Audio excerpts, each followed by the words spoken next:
Mega पॉलिशची saffron नावाची project आहे. त्याच्या टेरेसवर आपल्याला बायोगॅस लावायचेत.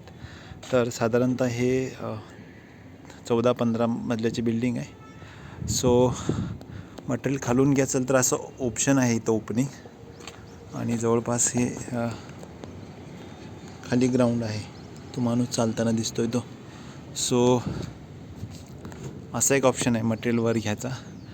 नंतर इथे ह्या परगोल्यात एक इथेच सो दुसरा ऑप्शन टेरेसवरच घ्यायचा. म्हणजे इथं कट्टा आहे, त्याच्या पलीकडून मटेरियल वर घेणं आणि इथं ते हे करून मग तुम्हाला इकडे शिफ्ट करता येतं. असे हे एका बिल्डिंगवर असे 2-3 स्पॉट आहेत. सो जसा एक मी तुम्हाला दाखवला तसा तो तिकडे एक स्पॉट आहे जो सरळ खाली आहे, आणि हा जो स्पॉट आहे इथे खाली एक पॅराफिट मिळतं. सो त्याच्यावर घेऊन असं करता येतं. सो अशा 5 बिल्डिंगवर मटेरियल घ्यायचं आहे. सेम टाईपच्या बिल्डिंग आहेत, 5 वेगळ्या ठिकाणाहून मटेरियल वर घ्यायचं आहे.